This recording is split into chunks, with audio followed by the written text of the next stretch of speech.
এটা তো রিয়েল। আমি আপনাদের একটু কাছ থেকে দেখাই। দেখ, হাতুর দিয়ে বাড়ি দিলে আপনার দেখা যাইতো আর কি।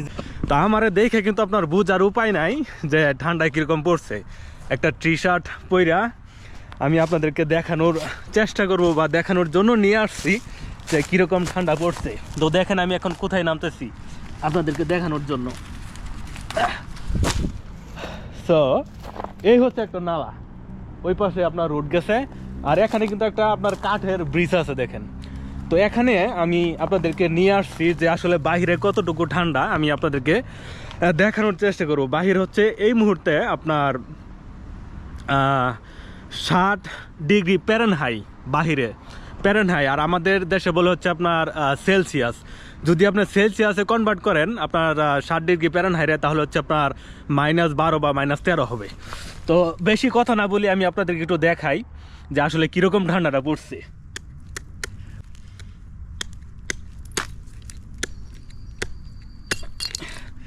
দেখতেছেন?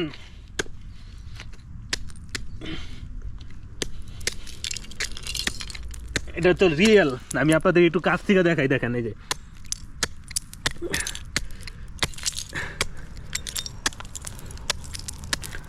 তো এটা কিন্তু আপনার একদম সলিড আইস বরফ। ঠিক এই যে এতটুকু আপনার পড়ছে, বরফ পড়ছে। আর এই নালা দিয়ে কিন্তু আপনার সবসময় কিন্তু আপনার ওয়াটার যায়। এখন কিন্তু এটা কিন্তু আপনার হয়ে গেছে, সলিড বরফ হয়ে গেছে। আমি কিন্তু এটার উপর দিয়ে এখন হাঁটতে পারবো। তো চলেন এটার উপর দিয়ে একটু হাঁটি। আমি হাঁটলে কিন্তু আপনার পড়ে যাওয়ার মানে পিছলা খেয়ে পড়ে যাওয়ার সম্ভাবনা অনেকটাই বেশি। কারণ দেখেন এটা কিন্তু আপনার তো আপনার বরফ, তো সেই কারণে আপনার পিছলা খাওয়ার সম্ভাবনা বেশি। আমি আপনাদেরকে দেখাই। দেখেন আমি এখন কোথায় দাঁড়ায় আছি। আমি একটু জাকি দেই। দেখেন ওয়াটার কিন্তু আপনার এই যে এগুলো কিন্তু আপনার ওয়াটার আপনার লড়তেছে আর কি। আপনার এই আমি যে এখানে এই বরফের উপরে দাঁড়ায় রয়েছি, এই দেখেন এই যে ফাইটা গেছে, দেখছেন? তো দাঁড়ান আমি ক্যামেরাটা এখানে একটু রাখি, যেহেতু এখানে আসি আপনাদের সাথে একটু শেয়ার করার চেষ্টা করি যে আসলে এখানে কি টাইপের বরফটা পড়ছে, নাহলে তো আপনারা বুঝবেন না। তো ক্যামেরাটা এখানে থাকুক, দাঁড়ান ক্যামেরাটা এখানে থাকুক। এই যে দেখেন, দেখা যায় কি আমার? এই যে দেখেন একটা আপনার হ্যামার নিয়ে এলে ভালোই। তো আপনার হাতুর দিয়ে বাড়ি দিলে আপনার দেখা যাইতো আর কি যে কতটুকু এখানে আপনার বরফ পড়ছে, ঠান্ডা পড়ছে। তো এখন বোঝা যায়, এখন ভালো হয়েছে। ওই যে আমি ভাঙ্গে পড়ে গেছি নিচে, এখন আপনাদেরকে আপনার সমস্তটুকু বোঝানো যাবে আর কি, বা দেখানো যাবে যে কতটুকু বরফ পড়ছে। এই যে দেখেন,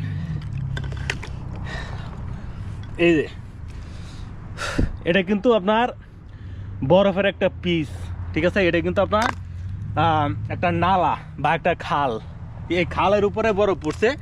তো আমি কিন্তু এখানে দাঁড়াইছিলাম, ঠিক আছে? এই যে দেখেন,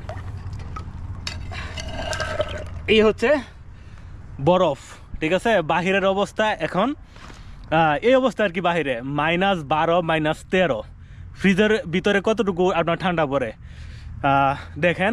এই ফ্রিজের থেকে বেশি ঠান্ডা পড়ছে এখানে। এই হচ্ছে বাহিরের অবস্থা। তো আমার হাতের কয় আঙ্গুল হবে? এই 2 আঙ্গুল বরফ পড়ছে, বুঝছেন? এই যে দেখেন। যাই হোক, আপনাদেরকে একটু দেখানোর চেষ্টা করলাম যে আসলে বাহিরে কতটুকু এখন আপনার ঠান্ডা পড়ছে এবং বরফ পড়ছে। একটু আপনাদের সাথে শেয়ার করার চেষ্টা, এবং আপনাদের সাথে শেয়ার করব দেখেই কিন্তু আমি এখন এখানে আসছি এই ঠান্ডার মধ্যে আপনার ভিডিওটা বানাইতেছি শুধু আপনাদেরকে দেখানোর জন্য। আর আপনারা যদি না দেখেন তাহলে তো এই ভিডিও বানানোর কোনো সার্থকতা নাই, বা এই ভিডিও বানানোর কোনো নাই আর কি, কোনো উদ্দেশ্যই হয় না। যাই হোক, আপনাদেরকে একটু দেখানোর চেষ্টা করলাম। কিন্তু বাহিরে যে রোদ উঠছে এটা দেখে কিন্তু আপনারা বুঝতে পারবেন না যে বাহিরে আসলে এতটুকু ঠান্ডা। বাইরে কিন্তু আপনার দেখা যায় জলমলে রোদ, তাই না? আর আমার যে টি শার্ট দেখে আপনারা বুঝতে পারবেন না যে না, বাইরে এতটুকু ঠান্ডা পড়ছে না। তো যাই হোক, আমার গাড়ির পিছনে থুয়ে দেই। ছেড়ে দিলাম।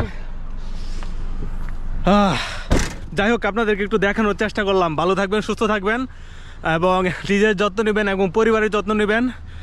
এবং ভিডিওটা কেমন লাগলো আর একটু জানাইবেন যে আসলে বাইরে কতটুকু ঠান্ডা পড়ছে। দেখা হবে আপনার সাথে পরবর্তীতে যে কোনো একটা ভিডিও নিয়ে। Take care.